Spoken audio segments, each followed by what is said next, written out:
নাটকে মুরারি আনতে সেটা আমি নাটকে খালি খাই খাই খাই। ও আমি যে সুগারের পেশেন্ট এটা তোর এতদিনে মনে পড়লো? এইদিকে সকাল বিকাল আলু সিদ্ধ, আলু চচ্চড়ি, কুমড়ো সিদ্ধ, আলু ভাজা দিয়ে যে ভাত রাইন্দা খাওয়াইতাছ চার বেলা, আর কতদিন এইসব খাইয়ে থাকুন? আর আমি একজন এমএনসি অফিসার হইয়া কতদিন আর আলু সেদ্ধ ভাত রাঁধু? তাও যদি অর্ধেক দিন ভাত মুইরা না যাই। আহা মুখ কথাকার, এমএনসির অফিসার হইয়া কি হইব নিজে যদি না স্বাবলম্বী হইতে পারো? বাবা তুমি এটা বলতে পারলে? হ্যাঁ পারলো, না কওয়ার কি আছে? আমাকে এই জন্য লেখাপড়া শিখিয়েছিলে, বলতে পারতে রান্না বান্না শেখ। তাহলে কি হইতো? বড় জোর একখান ওই ইন্টারন্যাশনাল হোটেলের স্যাপ হইতা।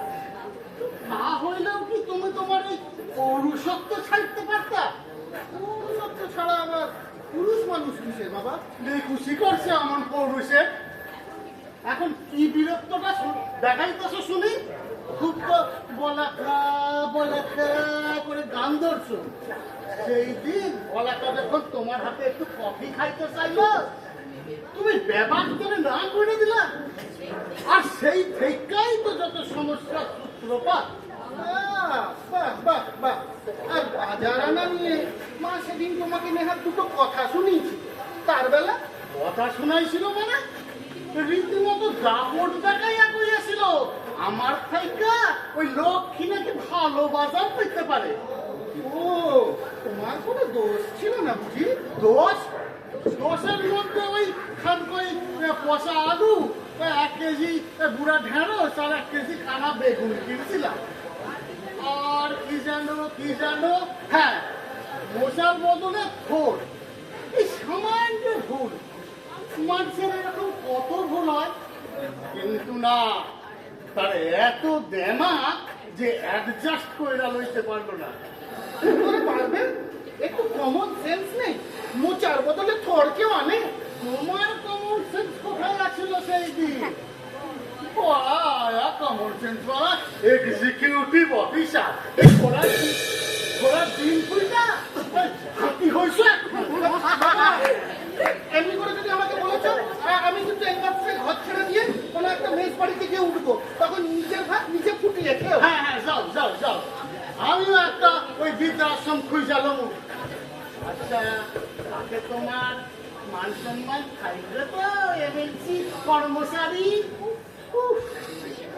কর্মচারী আমার তো কি, আমার নিজের এরকম 4 তল্লা বাড়ি, মার্বেলের মেঝে, বারমাটিকে রিয়া বড় পালঙ্ক, এই সব কইরা রইল। সকালের লুচি তরকারি, দুপুরের এই পঞ্চব্যঞ্জন দিয়া 14 আহার, এই সব ত্যাগ কইরা এইখানে হত্যা দিয়া কইরা তোমার মা আর আমার বৌমা মিলে শেষে আমাদের ঘর ছাড়া করল। এই একটি কারো খোঁজ হলাই না। আমার বউটা বিয়ের আগে কত ভিক্টোরিয়া, ময়দানি, পার্ক স্ট্রিটে ঘুরে বেরিয়েছি। বিয়ের পরে হঠাৎ মাইক ধরে চলে গেল। মাই তো আমার বউটাকে কবজা করে নিল। তাতে আমার মানবীর কি দোষ? তখন থেকে আমার বউ করছে। আচ্ছা তো লজ্জা করে না বাপের সামনে খালি বউ বউ করাস? কি করবো? আমি বলেছিলাম ঘর ছাড়বো? নিজেই তো নিজের বউয়ের উপর রাগ দেখিয়ে খুব বলেছিলে চল বিতান, আজ থেকে এই ঘর ত্যাগ করলু। ওই আসিলাম, কিন্তু ফলস মানে ভাইবাছিলাম মনে রাগ দেখাইলে ওরা হয়তো আমাদের পায়ে পড়বে, সে যুগার নেই বাবা। তুই ঠিকই কইছস। জানিস বিতান, আমাকে একখান সুবিচার দরকার। হ্যাঁ সরকার হলে আমরা মানবাধিকার কমিশনে যাই। না না, ওইসব কমিশন একদম নয়। শোন, আমরা বরং ওই বিহারি বাড়িতে গিয়া উঠি, বুঝলি?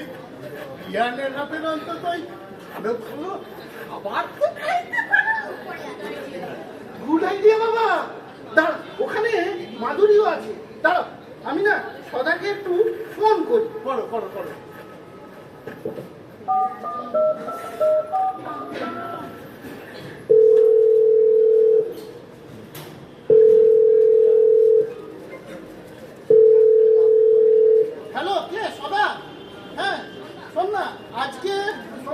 না বিকেল বেলাতে আমি আর বাবা তোদের ওখানে আসবো। তোরা সব ভালো আছিস তো? হ্যাঁ হ্যাঁ জামাইবাবু সব ভালো তো? হ্যাঁ হ্যাঁ সব ভালো। আসুন না।